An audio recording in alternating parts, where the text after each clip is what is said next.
Greetings, it's Vaygrim. Welcome to another vlog. I've recorded this once already in OBS, and for some reason OBS cut out. It was 15 minutes, and OBS cut out the audio after minute 2.5.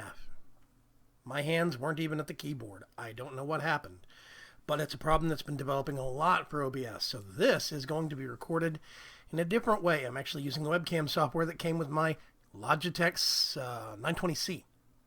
C920, whatever it is. Anyway, it's real primitive software. It basically is going to let me record video, and then I'm going to have to do everything post-production in the editor instead of doing it in OBS live and just trimming it later. So this is it's shifting the workload another direction, but whatever. Let's see what's going on. I have been playing an absurd amount of Guild Wars 2 recently. A lot of Guild Wars 2. I've also been playing a lot of Dirty Bomb. I'm horrible at Dirty Bomb. Abysmally bad at Dirty Bomb. But I still enjoy it. It's like PlanetSide 2. I was never amazing. I was actually pretty good at PlanetSide 2 when I started off, and then slowly everybody got better at it, and I didn't. So I get stomped in PlanetSide 2 now. But in Dirty Bomb, I'm not amazing. I tend to swing a little too wide when I'm swinging around to aim at somebody that's running past me. So I tend to miss. But, when it's semi-stationary targets, or when I'm not moving, but they are, I have a lot easier of a time. I'm still getting my aiming down, but I'm having a lot of fun in that. I want to save up points to get, what's his name? I want to say it's Wrangler. It starts with a W, but that's not right. Wasteland, Wrangler, Wesley. I can't remember anywhere. There's a dude that drops turrets. He drops a turret, an automated turret, and it's really great for ambush. You can put it around a corner and then lure guys to chase after you. You have to move it after a couple of pulls like that because they get wise, but you move it to another corner and repeat, and they keep falling for it. It's really fun. I want to save up and get him. I think he could be really, really cool. I've been playing a lot of Guild Wars 2 because I've really been getting into some of the progress, some of the storylines. Once I hit level 80, I'm unlocked a whole bunch of areas that I never had access to previously.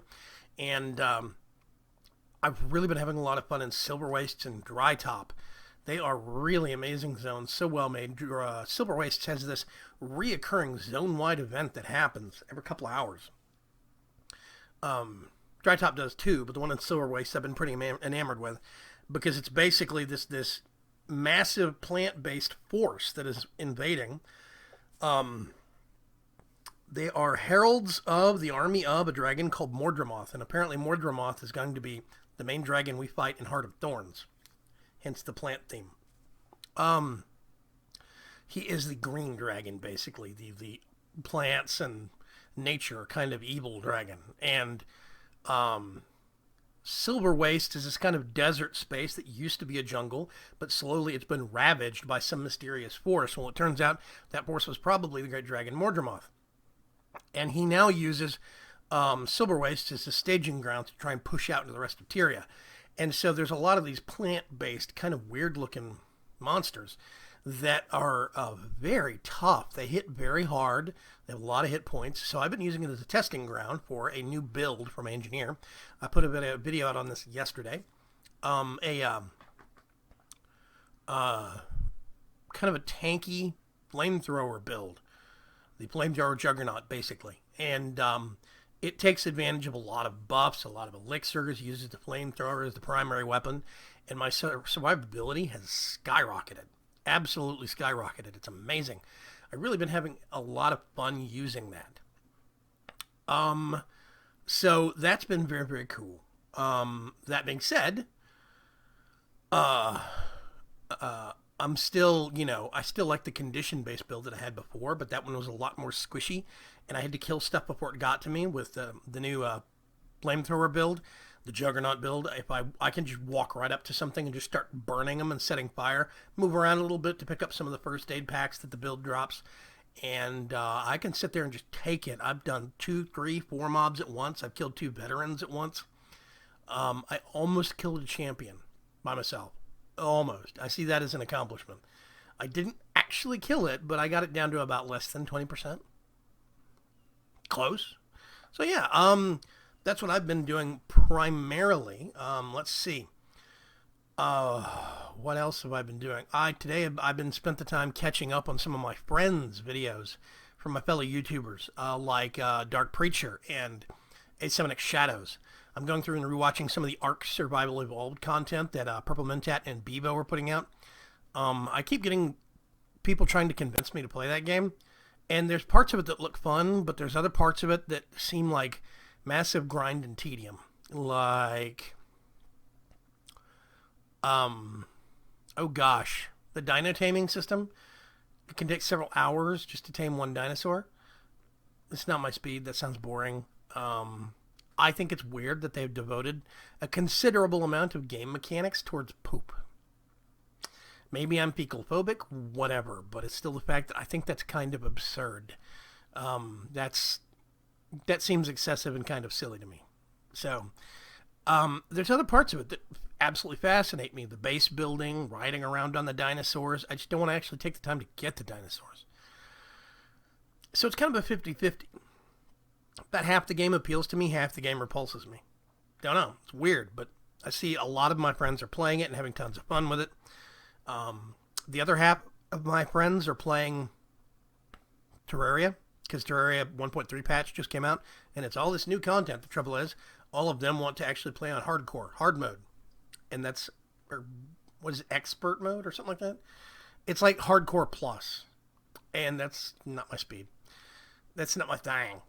I'm a casual scrub. I accept this, and I've moved on with my life. So I run across a lot of guys that I know that are other streamers or other YouTubers, and they're looking for that next challenge, and they're trying to, get to that next level on things.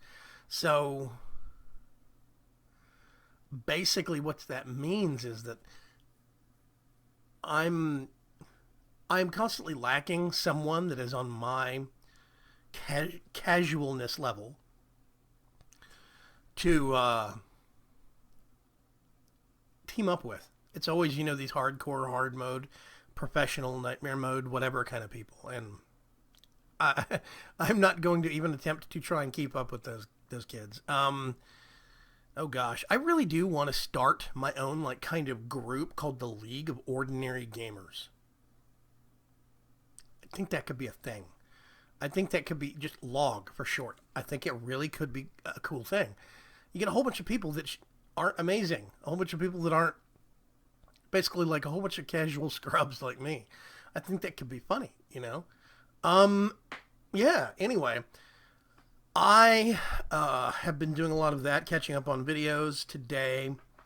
I'm really going to have to sit down and troubleshoot this OBS thing because it is aggravating the heck out of me.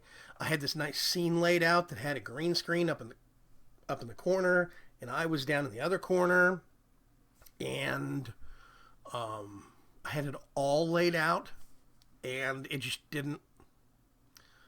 It half the time I record, the audio is either way out of sync, and I have to resynchronize it, which is not that big of a pain. But now, suddenly, if I do test recordings that are longer than about 2 minutes, the audio just stops recording. Microphone. I don't know about system audio, but the microphone just stops recording. It's like it has stopped talking to my Snowball. And I don't know why.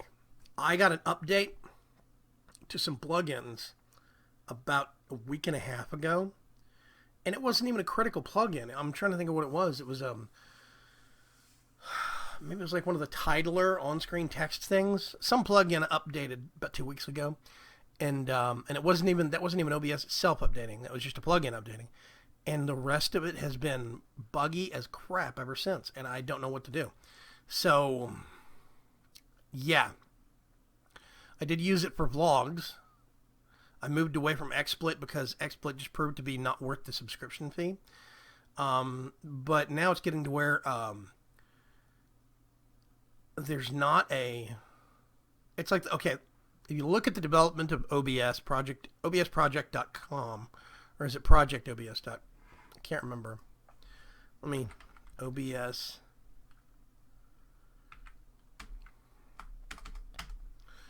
Yeah, so there's, OBS, March 25th. That's the last version that came out. And it's flagged as a beta. Then there's the multi-platform, May 25th. So it's 2 months of development time, more recent. Problem is, there's not a stable build for Windows 7 or Windows. There's OS X and Linux, but there's no stable build for Windows. If it's a multi-platform thing, but they're not developing it for all the platforms, just 2 of the 3. I guess it's because they already have a version out for Windows, but the version out for Windows hasn't seen updates in like 2.5 months. And we are now at the point where some of the more recent bug fixes, updates, and smoothing have been put into the multi-platform build that's still not out for Windows. There's an early beta version of it that was out, an early test version, which I guess would technically be considered an alpha. But there is no actual stable or even semi-stable beta release for Windows. So I can't use OBS multi-platform.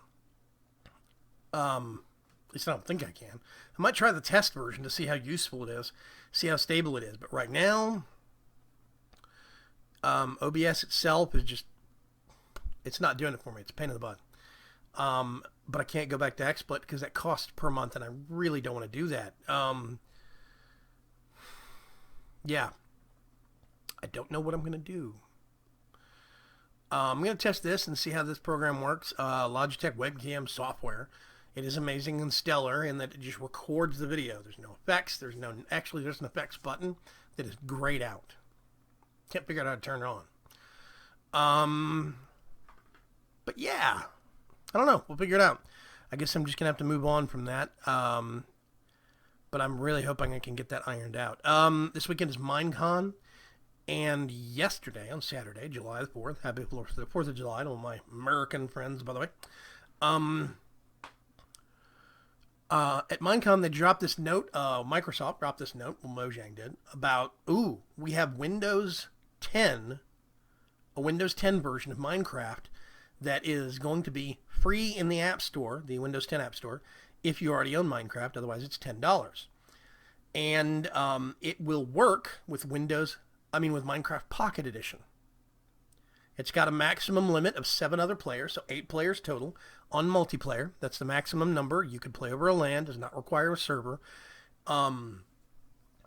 So, yeah, it's interesting. But that basically, it's been programmed from the ground up, I think it was, in C++. It is a complete redesign. It supposedly gets way better performance. It's a lot smoother. It's not Java. But the second that got released, it's called Minecraft for Windows 10. It's not Minecraft. It's not Minecraft Pocket Edition for desktop. It is Minecraft for Windows 10.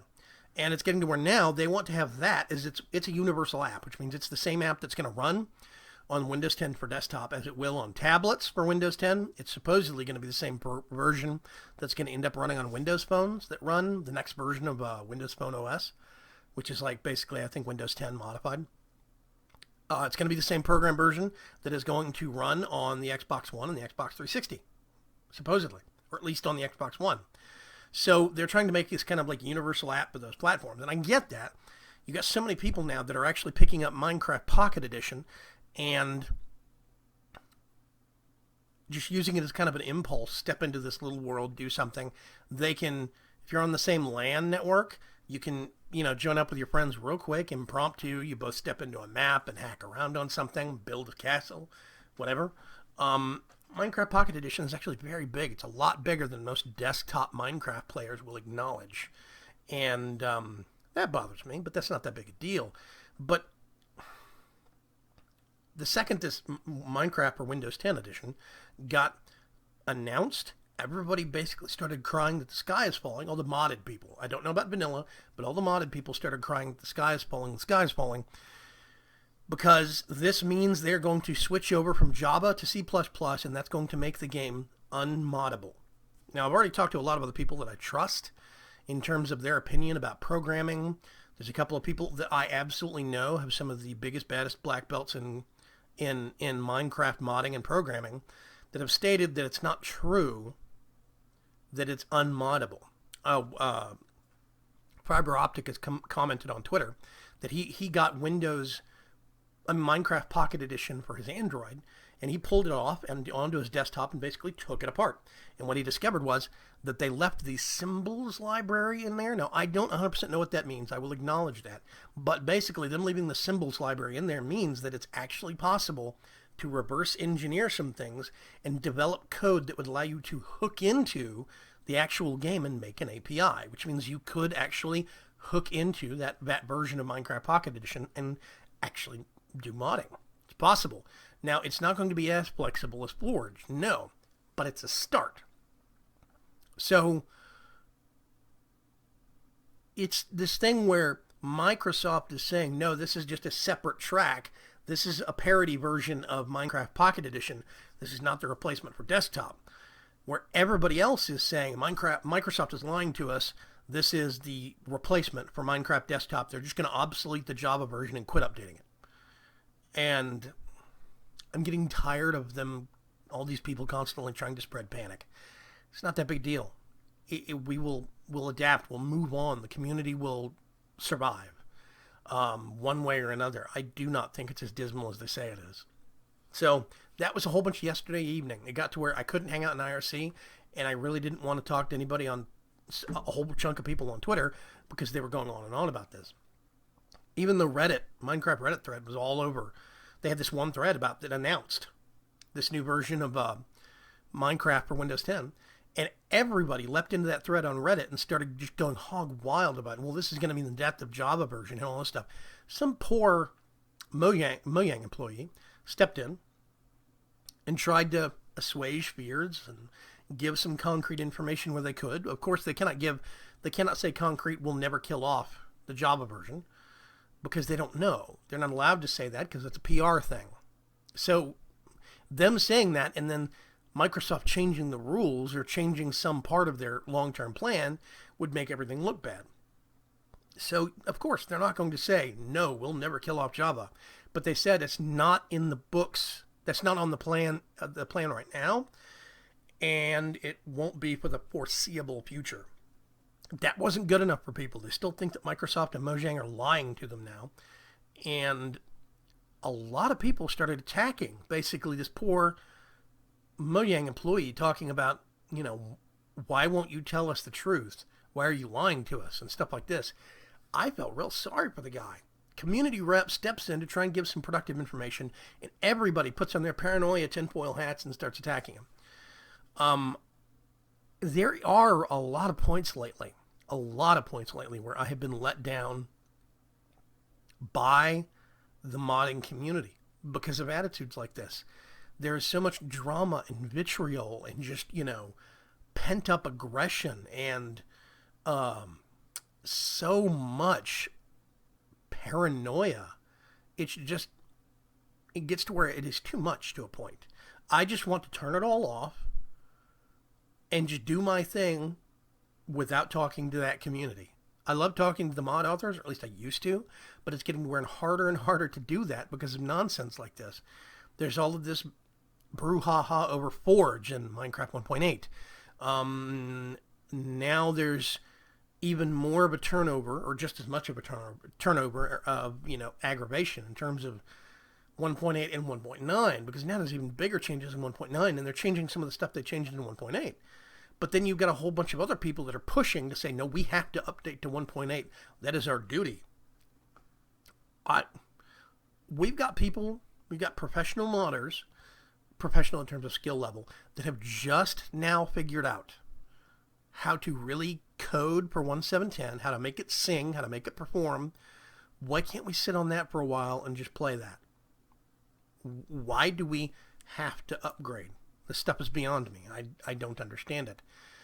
There are no amazingly new features in 1.8 that are worth the jump. Yes, there is a performance increase, but a lot of that performance increase has been brought back in terms of Forge. Other parts of the performance increase, like multi-threading, yes, it would be nice to have, but do we really need to sacrifice so much to jump versions? Let's wait until it's stable. Let's wait until Mojang has more of a clue as to what's going on. I mean, it doesn't matter who's using what version of Minecraft. People still have to buy Minecraft in order to mess with any of these mods. We could have stayed on 1.2.5 or 1.4.7 for all they care. as long as people still have to buy Minecraft to get into that amusement park that is Minecraft modded, it doesn't matter what version we're using. It's not like the old versions are free. So who cares if we update? You know? The vanilla people still play all the update versions. That's still their big customer base that they target towards, not modded. If they were targeted towards vanilla and modded, they probably would have done more about having an API out by now. But they haven't, that we know of. So, it is getting to where I really just kind of hate dealing with community.